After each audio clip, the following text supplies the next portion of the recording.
Hello students. आज हम लोग पढ़ने वाले हैं ईवीएस पार्ट 2 का third lesson, life on earth. इस लेसन में हम लोग 3 पार्ट्स सीखेंगे। First, formation of the earth. Second, beginning of life on the earth. And third, the animal world on the अर्थ। तो चलो हम लोग शुरू करते हैं हमारे फर्स्ट पार्ट से, फॉर्मेशन ऑफ द अर्थ। क्या कभी आपके दिमाग में ये क्वेश्चन आया है कि अर्थ कैसे तैयार हुई रहेगी? कैसे अर्थ के ऊपर ये वाटर और लैंड बॉडीज़ फॉर्म हुई रहेंगी? अर्थ एग्जैक्टली कैसे एग्जिस्ट हुई रहेगी? There are some questions we all wonder about. For example, how did the earth on which we live come to be? When did that happen? Was it always the way we see it today, or has it undergone changes? If it has changed, what exactly are those changes? तो क्या अर्थ आज हमें जैसे दिखती है वैसे ही पहले भी हुई रहेगी, या अभी जो हम देख पा रहे हैं वो अर्थ अलग है और वो किसी और रीज़न की वजह से है?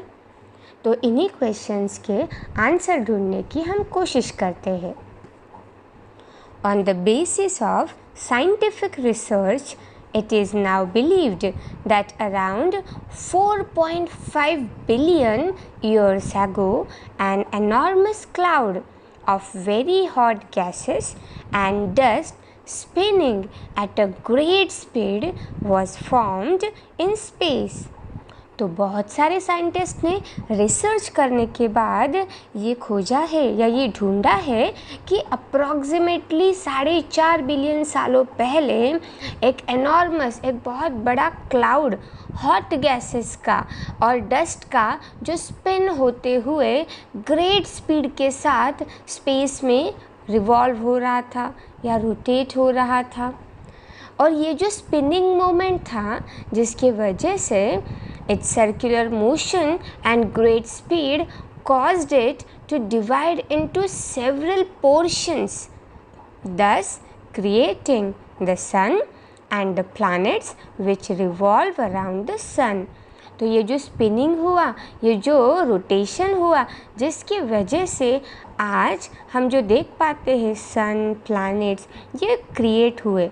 और जो अभी प्लैनेट्स है वो सन के अराउंड क्या होते हैं, रिवॉल्व होते हैं। आप देख पा रहे हो आपके साइड में एक पिक्चर है, जिस पिक्चर में आपको सन और उसके अराउंड स्पिनिंग मोशन में कुछ छोटे छोटे पार्टिकल्स दिखाई दे रहे हैं। वो पार्टिकल्स मतलब प्लैनेट्स है।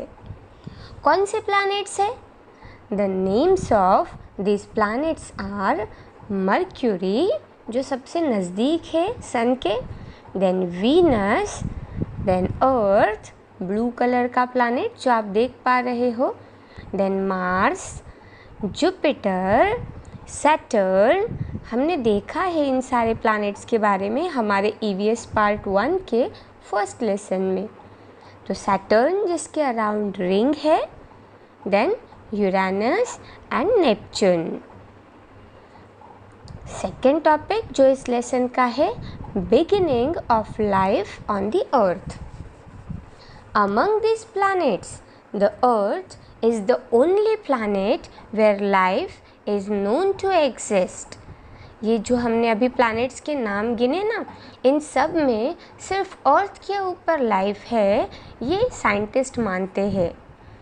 After the formation of the earth, it took about 80 crore years for its surface to cool down and for water bodies to be formed on it. तो 80 करोड़ ईयर्स तक ये अर्थ का कूलिंग प्रोसेस चलता रहा। जब ये जो स्टार्स और प्लैनेट क्रिएट हुए थे तो दे वर लाइक फायरी स्फीयर, आग के गोलों की तरह थे वो सारे जो प्लैनेट्स और जो स्टार्स थे, जिनमें से अर्थ को ठंडा होने के लिए जो आज हम लोग अर्थ देख पा रहे हैं वो बनने के लिए 80 करोड़ ईयर्स लगे। It is believed that various kinds of unicellular organisms or living things first appeared in water. They are known as protozoa. क्या आप देख पा रहे हो एक अजीब टाइप का जीव आपके स्क्रीन पे दिखाई दे रहा है? It is a micro organism, protozoa भी कहते हैं उसे। ऐसा कहा जाता है कि दुनिया का सबसे पहला जीव, सबसे पहला लिविंग थिंग जो था वो वाटर में, पानी में अपीयर हुआ था। Gradually multicellular living things developed from these unicellular ones. तो स्लोली ये जो यूनिसेल्युलर जीव जो वाटर में प्रोड्यूस हुआ था, इसके कन्वर्जन होके या इससे बड़े जीव, बड़े मल्टीसेल्युलर लिविंग बीइंग्स फॉर्म्ड होते गए। The protozoa are so tiny that they cannot be seen with the naked eyes. ये जो प्रोटोजोआ जो वाटर में लिविंग बीइंग प्रोड्यूस हुए थे बहुत सारे सालों पहले, वो इतने छोटे थे या वो इतने छोटे हैं आज भी कि हम उनको सिर्फ अपनी आँखों से नहीं देख सकते। उन्हें देखने के लिए वी नीड अ माइक्रोस्कोप। जी हाँ, आप देख पा रहे हो माइक्रोस्कोप क्या होता है। जब भी आप लोग प्रैक्टिकली स्कूल में या क्लासेस में देखोगे, आपको माइक्रोस्कोप के थ्रू इमेजेस कैसे दिखती है ये आपको दिखाया जाएगा। Then the third point is the animal world on the Earth. ये तो हमारा फेवरेट टॉपिक है। कितने सारे एनिमल्स हमारे सराउंडिंग में होते हैं, हमें उन्हें ऑब्ज़र्व करना, उनके बारे में इंफॉर्मेशन कलेक्ट करना बहुत अच्छा लगता है। तो आपके सामने बहुत सारे अलग अलग पिक्चर्स है। जब भी ना हम लोग एनिमल ये वर्ड बोलते हैं तो हमारे दिमाग में 4 टांगों वाला कोई भी एनिमल सामने आता है। लेकिन बच्चों ये बात याद रखना कि सारे बर्ड्स, सारे इंसेक्ट, इवन फिशेस भी एनिमल्स के कैटेगरी में आते हैं। मतलब प्लांट्स छोड़ के जो भी मल्टीसेलुलर लिविंग बीइंग्स हम लोग देख पाते हैं हमारे सराउंडिंग में, उनको हम लोग कहते हैं animals. The living world on the earth consists of plants and animals. Here we shall take into account the animal world. तो हमें इस लेसन में थोड़ी सी इंफॉर्मेशन एनिमल वर्ल्ड की दी हुई है। प्लांट्स के बारे में ज़्यादा इंफॉर्मेशन नहीं दी है, जो हम लोग अगले स्टैंडर्ड में डेफिनेटली पढ़ेंगे। कैसे होते हैं बेसिकली एनिमल्स? तो आपके सामने यहाँ पे अलग अलग एनिमल्स के मैंने पिक्चर्स रखे हुए हैं। Alligator, lion, panda, camel, pig, dog, cat, horse, ship, hen, fox, cow, deer, giraffe, duck, snake. The following are some of the main characteristics of animals. तो कैरेक्टरिस्टिक्स मतलब उनका बिहेव करने का या उनका जीने का तरीका, कि कैसे एनिमल्स के गुण, क्या अलग चीज़ें होती है एनिमल्स में। तो सबसे पहली चीज़, एनिमल्स ब्रीद, वो सांस ले सकते हैं animals. Yes, non living things breathe नहीं कर सकते। Second, animals move in order to get food और other things for the other purposes. Like animals अपनी किसी भी नीड को कंप्लीट करने के लिए फूड के अलावा और भी जो भी अदर पर्पजेस की नीड है उनको कंप्लीट करने के लिए एनिमल्स एक जगह से दूसरी जगह पे मूव होते हैं। प्लांट्स नहीं मूव हो पाते, लेकिन एनिमल्स डेफिनेटली मूव होते हैं। Third, animals of some species lay eggs and their young ones are born out of eggs.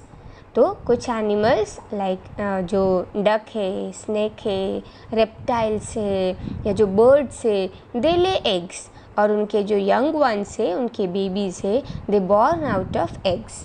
But there are other type of animals जो डायरेक्टली यंग वंस को birth देता है। Animals of some other species give birth to their young ones. तो जो animals egg ले करते हैं उनको बोला जाता है ओविपेरस, और जो डायरेक्टली बेबीज़ को बर्थ देते हैं उनको बोला जाता है विविपेरस। तो ये अलग अलग टाइप के एनिमल्स हमें पता चले आज के इस लेसन में। अगले स्टैंडर्ड्स में आप लोगों को इन एनिमल्स की, इन प्लांट्स की और अर्थ के ऊपर जितनी भी लिविंग बीइंग्स है उनकी और डिटेल में इंफॉर्मेशन सीखनी है। ठीक है? ओके।